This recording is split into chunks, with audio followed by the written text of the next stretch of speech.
Paz, irmãos, hoje nós vamos, dentro da nossa sequência de estudos sobre o panorama bíblico, então nós estamos procurando trazer assim, algumas ideias, Lógico, se caso você precisar, tem o chat, você pode fazer perguntas, estamos à disposição também, se você quiser conversar conosco, E hoje, professor, nós vamos do Jardim do Éden e vamos entrar a questão do dilúvio. Até o dilúvio. Na verdade, é um longo tempo, provavelmente, mas como nós estamos do panorâmico, nós temos que caminhar aqui. Com certeza. E como Gênesis é o livro dos começos, eu acho importante a gente parar em alguns personagens chaves, Porque, veja, Deus fez o mundo, Ele coloca lá o homem e a mulher, Eles estão vivendo uma vida muito tranquila. Certo. Eu acho interessante que Deus coloca para eles algumas normas apenas. Lá em Gênesis capítulo 2, 17, Deus diz assim para Adão: mas da árvore do conhecimento do bem e do mal, dela não comerás, certo. Porque no dia em que dela comeres, certamente morrereis. Certo. Então, Deus dá a liberdade, eu acho bacana isso, mas Ele dá ao homem o livre-arbítrio, a possibilidade de fazer a escolha. Então, eu vejo, pastor, que grande parte dos problemas que nós temos ainda hoje é o mau uso que o homem faz da liberdade que Deus dá. Sim. Porque eu acho que para Deus seria mais simples assim. Construir um robô programado para dizer amém, sim, senhor. Uma inteligência artificial. Isso, uma inteligência artificial. Aí o mundo estaria exatamente igual quando foi construído lá. Mas Deus dá ao homem a liberdade, Isso, com certeza. Porque até tem algumas pessoas, professor, assim, que muitas vezes questionam, mas por que Deus colocou essa árvore lá? Por que Deus não deixou só a árvore da vida? E, lógico, com as demais outras árvores, e frutos, enfim, Mas justamente isso, Deus, segundo alguns autores, assim, Satanás é uma criatura sem salvação. Por quê? Porque ele não tinha essa opção. E quando ele se rebelou contra Deus, então ele perdeu todas as suas regalias. Então Deus, ao criar o ser humano, ele faz essa distinção. Ele dá a oportunidade de seguir. Nós temos que ser servos, mas servos por amor, não por obrigação ou por imposição. Por imposição ou por segundas intenções, para obter algum favor, enfim, Eu vejo assim, se Deus agisse como nós agimos muitas vezes, Ele faria o seguinte: Ele colocaria lá aquela árvore cujo fruto é proibido, digamos assim, e colocaria lá um arame farpado, uma cerca elétrica, colocaria lá um lago com jacarés ali, mais um anjo com a espada flamejante. Eu já sou mais moderno, raio laser, uns negócios de choque, alarme. Mas Deus, quer dizer, Ele tem essa forma de agir. Sim, olha, aí que é essa... a questão, realmente o senhor colocou, professor, seria mais fácil, e hoje as pessoas, muitas vezes, elas acham mais fácil se esconder, não faça isso, não faça aquilo outro. Não. Você pode fazer qualquer coisa, mas pela graça de Deus e por amor a Deus eu não faço. Isso, exatamente. Eu vejo, pastor, que... Não sei se o senhor há de concordar. Eu li o Éden e entendi assim. O homem tinha o livre-arbítrio pleno até a queda. A partir da queda, ele fica, como Paulo diz lá, o bem que eu quero fazer eu não faço, mas o mal que eu não quero fazer. Sim. Então eu vejo assim, e essa queda, aqui acho que aparece um personagem, vamos falar da queda do homem, essa desobediência à ordenança de Deus, é uma figura que é a serpente. Pastor? Surge aqui essa figura, enquanto Deus diz, certamente morrereis, a serpente diz lá em Gênesis capítulo 3, versículo 4, certamente não morrereis. Deus diz, morrereis. A serpente, não morrereis. Isso. E aí, pastor, quando eles comeram do fruto lá, ficaram mais espertinhos. Então, dá até a impressão assim, superficialmente, que a serpente que estava certa. Ela falou a verdade e Deus teria mentido. Então, assim, professor, é conhecido como a árvore do conhecimento do bem e do mal. Então, a expressão bem... Nós podemos, do hebraico, interpretá-la como sendo felicidade. Esse bem. E a questão do mal seria a questão de angústia, adversidade e miséria. Então, bem e mal são duas coisas. Então, na verdade, Satanás ele conta uma meia-verdade. E meia-verdade é uma mentira. Sim, é uma mentira inteira. Meia-verdade... Mas ele falou, não vai morrer. Não vai morrer. Então, e Deus disse, vai morrer. Porque, na verdade, essa morte era uma morte espiritual. Separação. Uma separação. Então, tem um autor que ele diz assim, ó, Satanás falou para eles que eles seriam conhecedores do bem e do mal. Mas a omissão nas letrinhas miúdas ali do contrato que eles fizeram, não está implícito que eles não teriam capacidade de escolher o bem em detrimento do mal. Por isso que Paulo fala assim, o bem que eu quero fazer não faço, o mal que eu não quero. Quer dizer, o Satanás esqueceu de mencionar isso. Ó, vocês vão ser guiados pela natureza carnal de vocês. Vocês irão... Porque vocês estão procurando felicidade no lugar de Deus. Só Deus pode dar essa plena alegria. E eles estavam no jardim, lá no Éden, né? O jardim, o Éden, já a própria expressão é uma coisa prazerosa. Quer dizer, então, eles deixaram aquela alegria de estar na presença de Deus para buscar a outra alegria. É o que o profeta fala, cavaram cisternas rotas. Ou seja, deixaram uma fonte de água boa e tal, e foram por uma cisterna, ou tipo de um poço ali, mas que não consegue reter a água e que contamina, né? Quando Deus diz certamente morrerás, veja assim, é uma morte progressiva, no sentido de uma separação progressiva de Deus, que eu vejo que quando a gente vai da queda do homem até o dilúvio, você tem um declínio contínuo. Sim. Aparecem alguns personagens diferenciados, no sentido de estar mais próximo de Deus, mas no todo, esse declínio ele vai sempre acontecer até chegarmos a Jesus, onde a gente vai ter ali realmente uma nova aliança, digamos assim. Então, professor, até assim, pegando assim uma linguagem mais moderna, assim, infelizmente, não estou aprovando essa realidade, né? Mas em certos momentos, vamos dizer assim, que você tem amizade com uma pessoa, né, tal, mas a pessoa traiu sua confiança, fez o tal.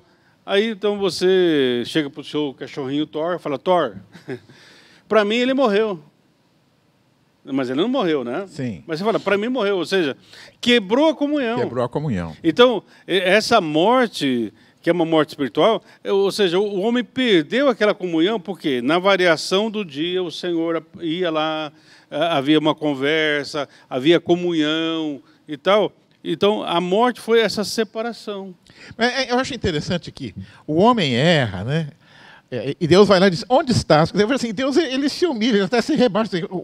Quem deveria procurar Deus deveria ser o Adão e a Eva que erraram, né? Sim. Mas é Deus que vai lá. Quer dizer, esse afastamento não é Deus que se afasta, Deus tenta manter o diálogo, né? E as coisas só vão piorando. Com certeza. Até assim, professor, quando a gente vê a palavra abençoa, Deus nos abençoa, a expressão abençoar também pode ser interpretada como ajoelhar-se.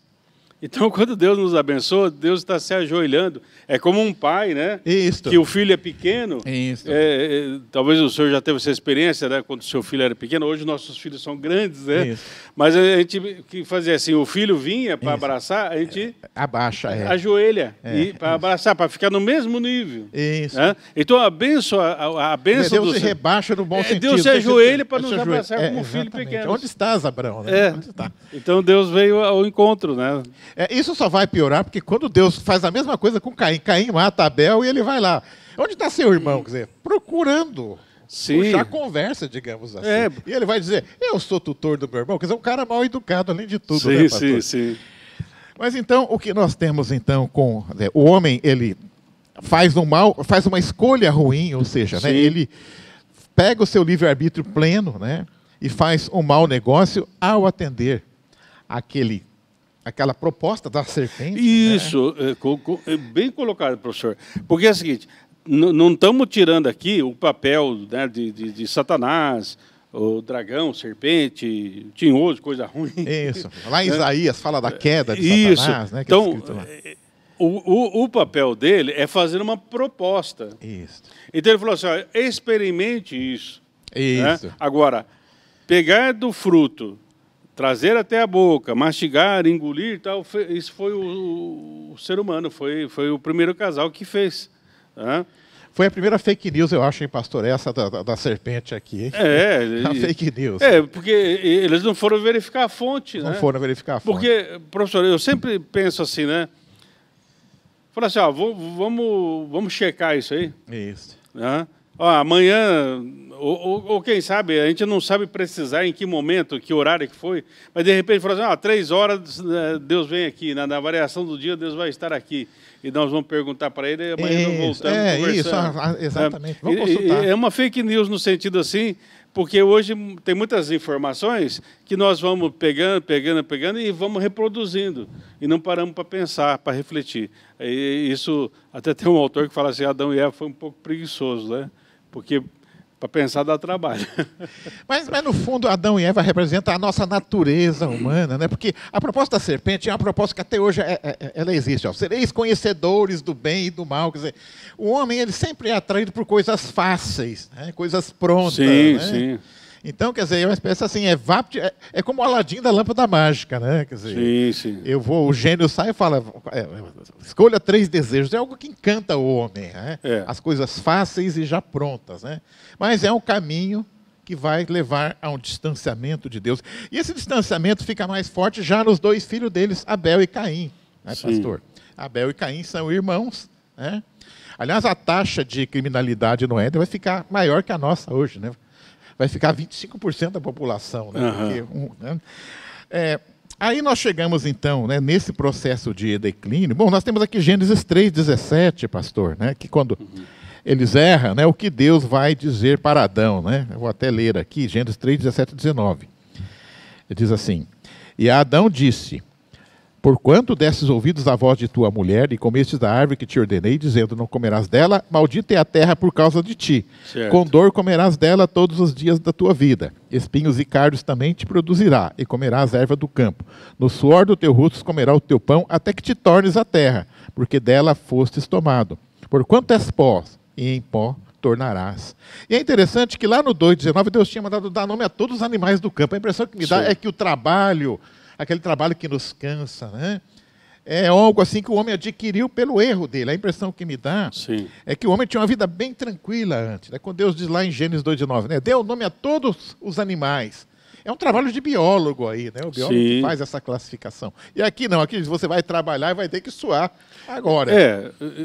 Porque assim, a maldição, porque até algumas pessoas, né, falam assim, que na verdade o problema de Caim é que ele ofereceu o fruto da terra, terra amaldiçoada. Não, a terra não está, entre aspas, amaldiçoada. O que está amaldiçoado é assim, no sentido, é o trabalho que vai ser um trabalho com mais esforço. É isso. Né? Porque a terra produz o alimento. Então, se fosse uma terra contaminada, amaldiçoada e tal, não produziria nada. Isso.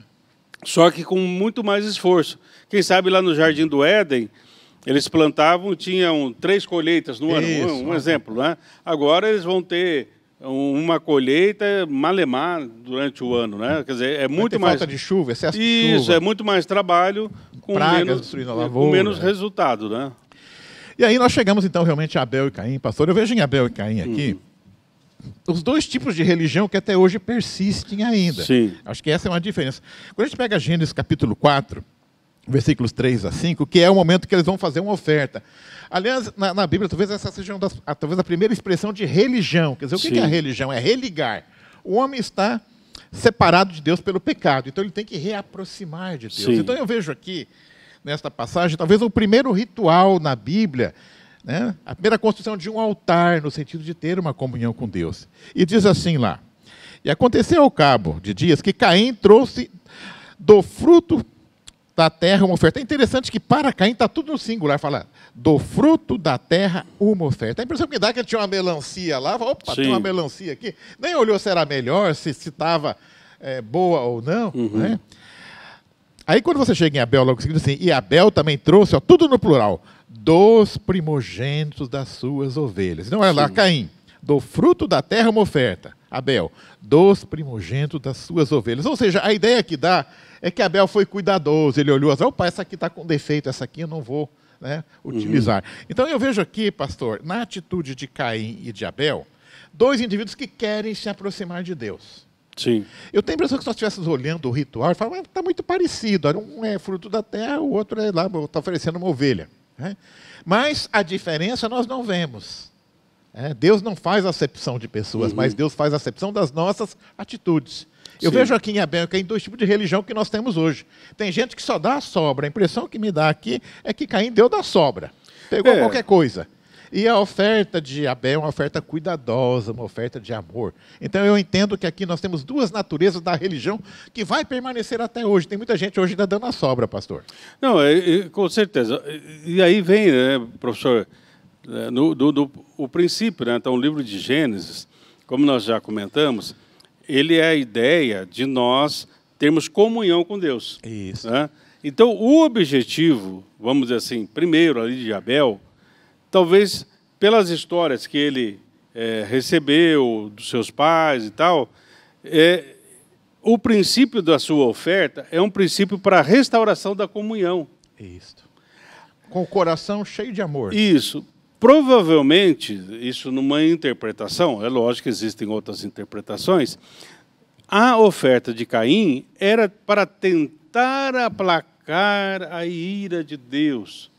Coisa que nós não conseguimos, né? Porque tudo isso foi feito pela graça através de Jesus.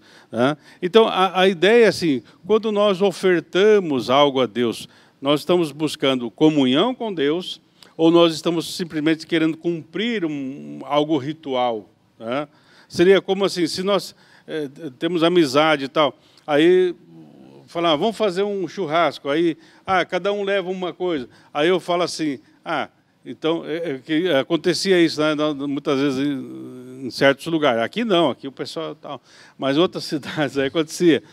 O pessoal levava lá aqueles refrigerecos, né? Mas aí depois todo mundo queria tomar coca. Né? Então, muitas vezes assim, na nossa comunhão, né, nós não buscamos a comunhão com Deus, nós procuramos oferecer alguma coisa para ver o que eu vou obter em troca. E aqui, pastor, é interessante a gente pegando o final dessa leitura aqui, eu vou fazer só o finalzinho dos 5, assim, porque primeiro diz assim, atentou o Senhor para Abel e para a sua oferta, mas para Caim e sua oferta não atentou. Aí continua assim, irou-se Caim fortemente e descaiu o seu semblante, ou seja, uma religião que é praticada de uma forma ruim, digamos assim, ela piora o indivíduo. A impressão que me dá é que o Caim, depois desse ato religioso, ele ficou pior que ele já era. Tanto é que ele vai matar o irmão dele. Né? Certo. Então, acho que uma religião que não é praticada com amor, escolhendo o melhor para Deus, né, uma expressão do amor, ela piora o homem. Né? Por isso que a gente vê que, muitas vezes, pessoas terríveis... né, são pessoas que estão dentro da própria estrutura da igreja. A gente vê lá com Jesus isso, né? Ele vai até condenado à morte inocentemente por quem? Por pessoas extremamente religiosas. Eu vou colocar aqui, professor, assim, dentro de uma linguagem filosófica, né? Porque muitas vezes a gente utiliza assim de uma maneira equivocada, né? Mas é assim, a palavra egocentrismo, certo? Então, vou colocar assim,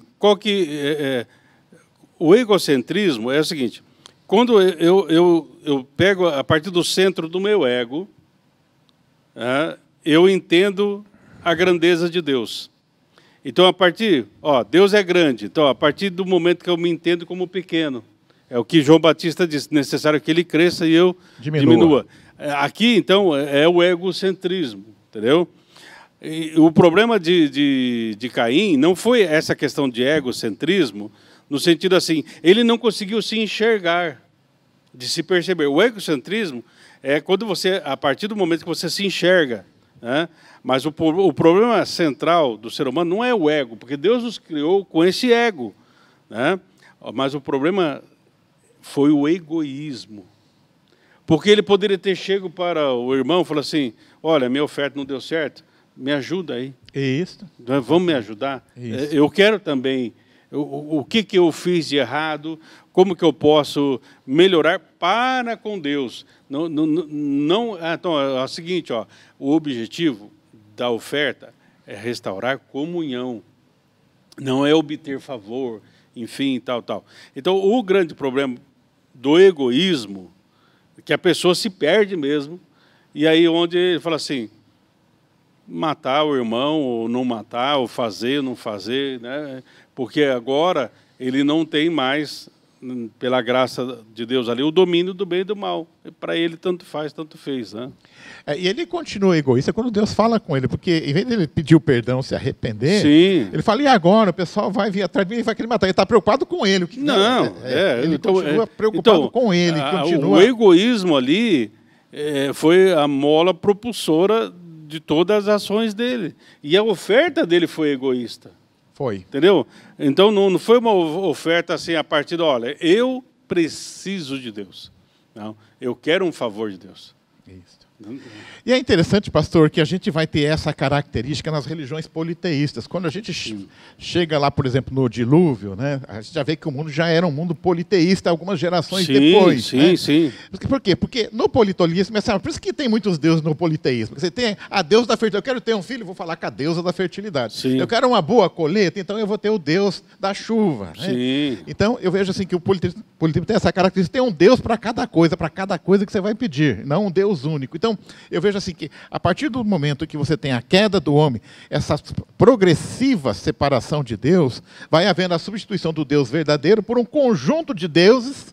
Sim, porque aí o ser humano, ele quer ter certas divindades, do qual, atenda às suas demandas. Por exemplo, o Deus da colheita, então eu vou lá e queimo 5 sacos de trigo, então eu fiz uma oferenda, pronto, aí agora, cadê a chuva? É o Deus lá, tá, eu vou lá, queimo um bezerrinho, então eu já fiz, cadê? Quer dizer, por isso que Isaías fala, né, acho que capítulo 64, ele fala assim, nunca se ouviu falar de um Deus que trabalha para aqueles que esperam por ele. Então, por quê? Porque todas as demais religiões ali, talvez na época de Isaías, tinha muitos, né, tal, as pessoas tinham que trabalhar para que a divindade realizasse alguma coisa. Aí, de repente, Isaías fala assim, mas espera um pouco, é Deus que trabalha. Então, eu preciso ter comunhão com esse Deus que trabalha em mim, trabalha nas coisas da minha vida, trabalha, enfim, em tudo que faz parte do meu ser, né? Basicamente, nós vemos nessa forma de religião que está muito presente no nosso meio, é uma relação de troca, né? Isso. Eu vou fazer lá uma promessa para Deus, né? Vamos dizer... Para ter um carro novo. Eu estou querendo trocar o carro, fazer uma promessa. Se ele me atender o pedido, eu vou fazer uma oferta na igreja. Isso. Mas eu vou até esperar ele me dar o carro primeiro, para depois fazer uma oferta. Quer dizer, é o tipo de toma lá da cá. Se o senhor... né? Antigamente falava barganha, né? Fazer uma barganha com Deus, né? Exatamente. Mas então, pastor, o que a gente vê também é que quando alguém segue uma trilha ruim, não dá em nada, quer dizer, na verdade, a geração de Caim ela acaba desaparecendo e a sequência que nós vamos ter na Bíblia é de um outro filho que foi dado para Adão e Eva, que é o Sete. Da descendência de Sete que a gente vai conseguir avançar, né? Porque a de Caim, num dado momento, ela se perde. Isso. Né? E dessa descendência, pastor, eu selecionei aqui 3 personagens. Não vai dar para chegar até o Noé. A gente prometeu o dilúvio hoje, mas não vai dar, pastor. Né? Mas vai dar para falar um pouquinho de 2 personagens que antecedem ao Só vamos molhar Noé, os pés agora. Né? Que é o Enoque, o Matusalém e o Noé. São esses 3 personagens. Certo. Pastor, eu estive pensando, veja bem. O Enoque, na verdade, ele é o pai do Matusalém. Certo. E o Matusalém é o vô de Noé. Desses 3... o mais popular, é até mais popular que o próprio Noé, pastor. Eu vejo que é o Matusalém. Matusalém. Tá? E aí me chama a atenção para um fato. Eu me perguntei por que o Matusalém é tão popular. Pessoas que nunca leram a Bíblia já ouviram falar do Matusalém. Né? E me chamou até a atenção, vendo aqui a genealogia dele, porque o Matusalém, quando ele tem 187 anos, ele gera a Lameque. E quando Lameque tem 182 anos, ele gera Noé. Então, quando Noé nasceu, o Matusalém tinha 369 anos. O dilúvio foi no ano 600 da vida de Noé. Uhum. Então, por coincidência, o dilúvio aconteceu no ano em que o Matusalém morreu. Mas a Bíblia não fala se ele morreu afogado ou de morte natural. Certo. Então, eu vejo assim, enquanto nós valorizamos muito Matusalém, porque a gente valoriza a longevidade. Sim. Mas a Bíblia, além da idade dele, não fala mais nada. Sim. E às vezes eu fico até pensando, pastor, quem sabe Matusalém lá com seus 969 anos, falava assim, meu netinho, Noé, você só tem 600 anos, meu netinho. O seu vovô já viveu mais que você. Sim, o sol, olha esse sol de rachar, que chuva é essa que você está falando aí? Né?